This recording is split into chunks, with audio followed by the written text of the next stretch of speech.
सभी श्रोताओं का हार्दिक स्वागत अभिनंदन। आल्हा उदल की कहानी में बुखारे की लड़ाई का यह तीसरा वीडियो जिसमें धांधु का विवाह बताया जा रहा है। बढ़ते हैं कहानी की तरफ।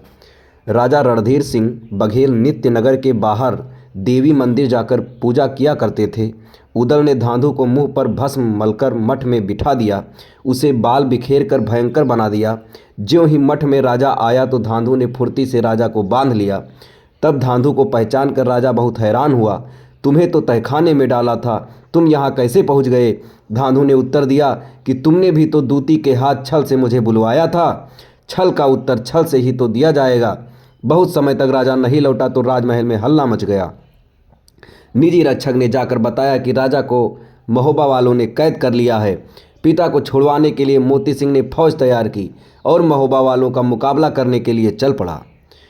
दोनों ओर से रणभेरी बजने लगी, तोपें गरजने लगी। मोती सिंह ने अपना हाथी आगे बढ़ाया, उदल को ललकार कर कहा कि राजा को छोड़ दो और महोबा को लौट जाओ। इस पर उदल ने उत्तर दिया, हम महोबा अवश्य जाएंगे, परंतु तुम्हारी बहन केसर का डोला लेकर ही जाएंगे। अतः जल्दी धांधों के साथ भांवर डलवा दो। मोती भी क्रुद्ध था और उदल भी। दोनों ओर से तोपों के गोले चलने लगे और गोलियां सन्न सन्न बजने लगीं। हाथी घोड़े कट कट कर रुंड मुंड दिखाई देने लगे। खून के फव्वारे चलने लगे, नदियां बहने लगी। दोनों दल और निकट आए तो भाले बर्छी और तलवारें खटाखट बजने लगीं। घुड़सवार घुड़सवारों से भिड़ गए और पैदल सैनिक पैदल वालों से द्वंद्व करने लगे। 5 कोस तक सिर्फ सिरोही की खनक ही सुनाई दे रही थी। जो पैदल सैनिक एक बार धरती पर गिर गए फिर उठ ना सके, उन पर दूसरे जा गिरे। कुछ ने अपने बचाव के लिए स्वयं की लाश को अपने ऊपर ढक लिया। महोबे के सूरवीरों ने ऐसी मार काट मचाई कि बुखारे की सैनिक जान बचाकर भागने लगे। कोई अपने लड़कों को याद कर रहा था तो कोई अपने पुरखों को मना रहा था। कोई अपने माँ बाप को याद कर रहा था तो कोई कह रहा था, इससे तो अच्छा था हम जंगल की लकड़ी काट कर गुजारा कर लेते, व्यर्थ ही फौजी बने।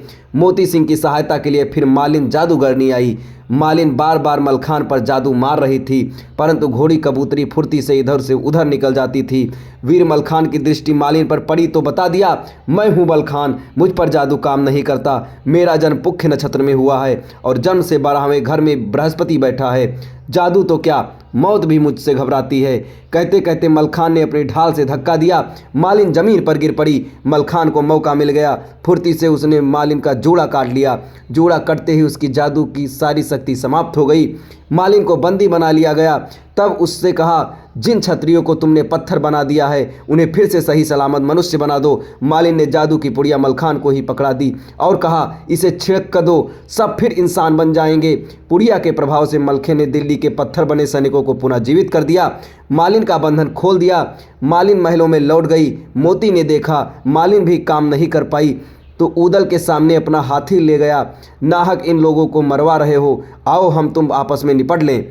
उदल ने इस प्रस्ताव का स्वागत किया और अपना घोड़ा मोती की ओर बढ़ा दिया। मोती ने पहले सांग फेंकी, उदल बच गए। उदल पर एक बार और वार किया तो वो खुद को बचा लिया। फिर मोती सिंह ने सिरोही से वार किया। वार बचाते हुए उदल बोला, तुमने लगातार 3 वार कर लिए, अब सावधान हो जाओ, मैं वार कर रहा हूँ। उदल ने वैंदुल घोड़े को एड़ लगाई। वैंदुल ने अगले दोनों पांव हाथी के मस्तक पर दे मारे। उदल ने हौदे की रस्सी काट दी। हौदा सहित मोती धरती पर आ गिरा। मौका मिलते ही उदल ने उसे बंदी बना लिया। मोती को बंदी बनाकर आल्हा के पास ले आए।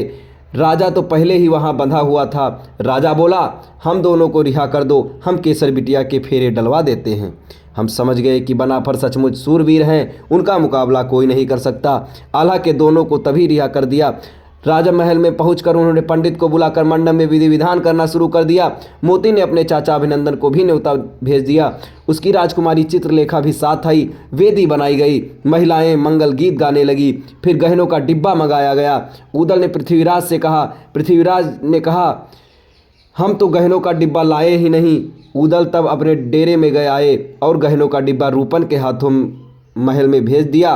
केसर ने रेशमी साड़ी पहनी, ऊपर झालरदार ओढ़ना ओढ़ा, घुमेरदार लहंगा जिसमें सुनहरी गोटा लगा था, ऊपर से चमकदार गहने, कर्ण फूल और झुमके सुंदर लग रहे थे।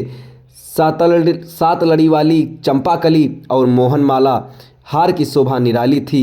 अब इसके आगे उनका विवाह हुआ कैसे हुआ आपको अगले वीडियो में बताया जाएगा। तब तक हमारे साथ बने रहें। धन्यवाद।